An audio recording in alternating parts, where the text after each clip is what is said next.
Hello? Hello. My name's Rachel, and tonight I'm talking about people who changed my life.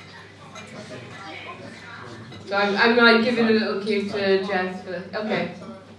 So 3.5 years ago, I was a barmaid working in a pub just down the road called the Waterloo. I am a single mum of 2 amazing boys who are hiding behind the bar because they're quite shy. I wasn't in the best place mentally or mood-wise. I took every day as it came, and my world was very small. I didn't think about the world on a wider context or people in other countries. And then one day I was scrolling through Facebook, and a lady sat by here, Rachel, shared a picture. Jess? And I saw this picture. This is Alan Kurdi. He was 3 years old. His family were from Syria, and they'd applied for immigration to Canada, where family lived, but they were refused, so they decided to risk the journey. They paid €5,500 to get on a boat in Turkey. They got on a boat that was a dinghy made for 8 people, but 16 people were put on the boat. His mum was terrified of water. And 5 minutes after they set off, the boat capsized and the whole family drowned, apart from the father.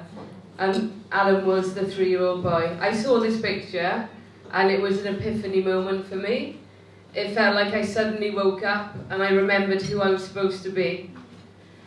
I've got 2 lovely boys, and my youngest son was just a year older than him at the time. And I couldn't comprehend the fear I'd have to feel to risk that happening to my children. And I just knew right then and there I wanted to help. So I started volunteering to help people from Syria. I got a chance to go to the jungle, which is the refugee camp in Calais. With my mum, we went to Dunkirk. And that was really affirming to me, and I knew this is what I was supposed to be doing.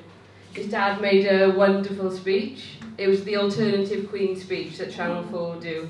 And it talked about when people close the door to you, it's very shaming. But when someone opens the door, it just changes your life. And I knew I wanted to be someone that opened the door.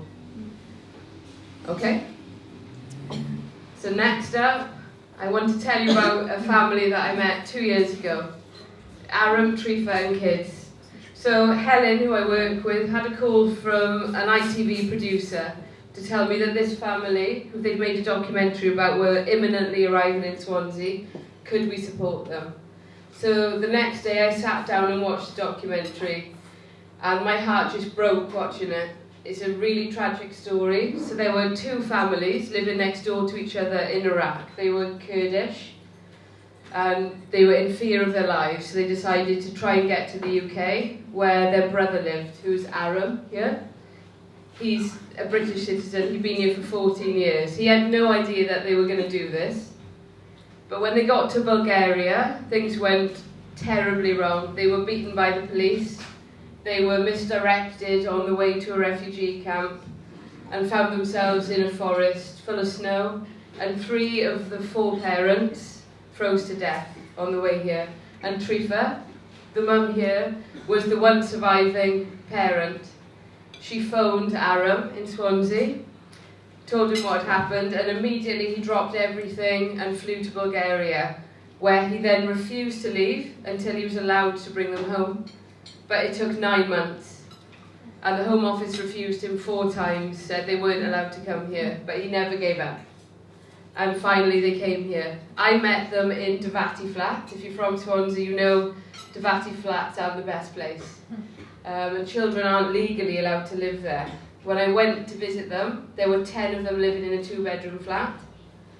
Aram wasn't allowed to claim any benefits because he'd been out of the UK for 3 months. I was told by members of the council that the children weren't entitled to anything because they were asylum seekers. And it was a terrible time. But we tried to do happy things with them. So we took them to Mumbles Pier, we went to beaches in the Gower, we took them to soft play, tried to give them happy memories and trying to cheer them up through all this trauma. But it was really difficult. I went to court with them twice. they were refused the first time and actually told that the 13-year-old boy, Raykan, you can't really see him properly here, that he should go back to Iraq and care for the 6 of them, a 13-year-old boy. But it was fought, and people of Swansea got behind them, a petition started, and they got leave to remain. And now they're doing amazing.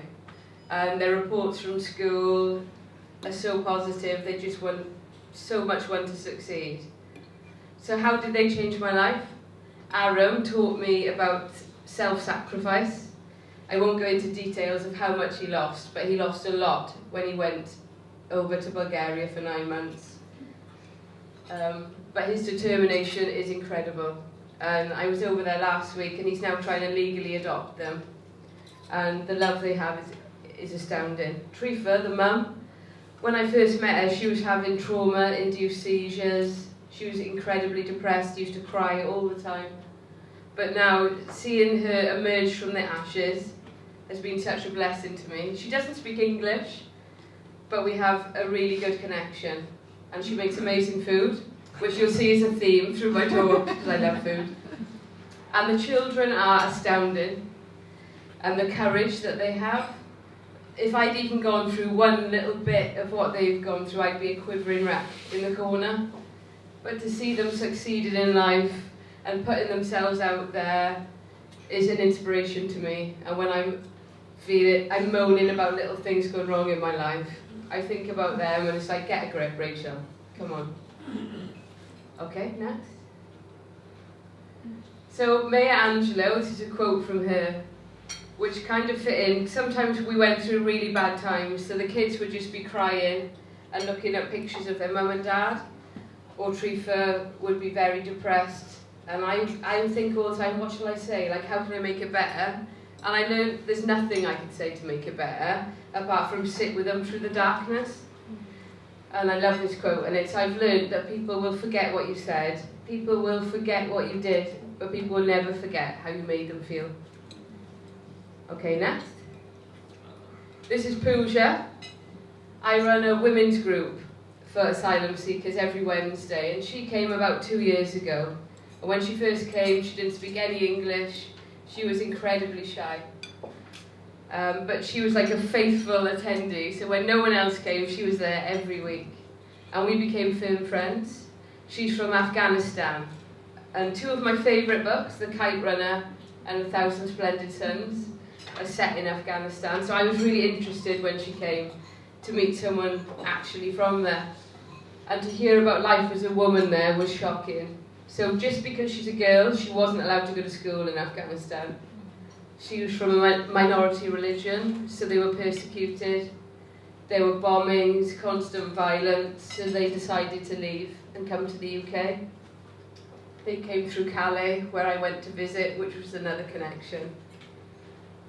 I was lucky enough for her to ask for me to be a birth partner. So when this little girl was born, I was holding her mum's hand. She nearly came out in my car. I was like, close your legs! And holding hands. But that was an incredible moment for me, to see a life come into the world. And just to be there, connected at that time, was amazing. And she taught me the power of women again, about being a mum. She's an incredible mother and put her children's needs before her own. And she taught herself English. She taught herself how to read and write. And if you go on to the next slide, it's a quote from the book that I mentioned, which is, one could not count the moons that shimmer on her roofs, or the 1,000 splendid suns that hide behind her walls, which is talking about Afghanistan. And to me, Pooja is a splendid sun that's now able to shine. And she's in London, and they're making an incredible life for their own, and I'm so proud of her. And next up. So this was Eob. I know a lot of you will have heard his story, because it was on the news. Eob was from Ethiopia. He was a sports science lecturer, and he protested against the government. And then the government started arresting and executing people that had protested against them, so he fled. And he made a terrible journey, which a lot of people have, through the Sahara, through Libya, which is one of the worst places. And we've later learned, he never told us at the time, that he witnessed ISIS beheadings and suffered terrible torture. Eob, we first got referred to us, and someone said, could you take him food? And my mum met him first. And I can remember saying to my mum, what's he like? And my mum said, he's beautiful, which was a really good way to describe him. I first met him, I took him out to buy trainers and jeans, and I got him a Greggs pasty, which I think he pretended to like. You can see the food theme here. I used to go over his house, we'd listen to Christian rap music, which he thought was the only appropriate music to listen to. It was pretty grim at times, but fun. I used to have to make my own coffee because he used to be worried he'd do it wrong. But we were really good friends. He taught me a lot about Africa and a lot about my weight. He used to have a go at me all the time. He once told me I'd doubled since I passed Eob was a destitute asylum seeker. If you don't know what that is, it's an asylum seeker that the government have said they don't believe. They think that they're lying. So they made him homeless. They stopped all of his benefits and banned him from work. He tried to carry on for a long time, and he was a regular volunteer here at Red Cafe at Food Bank. His picture's just around the corner. But Eob lost hope, and we watched the man that we loved disappear in front of us. And 18 months ago, he took his own life. It's one of the hardest things I've ever been through. And it's not something that I'm ever going to get over, but it's something that I'm living with. We started making a film about him before he got ill, and he talked about wanting to bring change. So I've got a tattoo here in Amharic, which is the language he speaks, that says "We bring change," which is my goal in life. So even though that was horrendous, he taught me so much. He taught me the power of hope and how important it is to just always keep that hope, the power of friendship. And I learned about trauma, about PTSD. I'm now enrolled in university doing psychology and counselling, and he is one of the main reasons that I'm doing that. So, the next slide. So, I love this quote. It's "We rise by lifting others." And this is definitely true for me. That when I started helping other people, I got out of my own head. I found a purpose, my world got bigger. And I would encourage you all, if you have a chance to volunteer or just to be a friend to someone that needs it, please do it, because you don't know how powerful that is. And it might seem a tiny little thing to you, but it can mean the world to someone else. I always say the most powerful thing I can ever do is to be someone's friend. And I've learned that through all of these people. Sometimes people say to me things like, "Oh, you're an angel, you're so good for doing what you're doing," and it's just not true, because I am utterly and totally blessed and enriched to be able to call people like Eob, Aram, Trifa, Pooja my friends, and I'm committed for the rest of my life to helping people reach their full potential and bloom. Cheesy end, but sorry.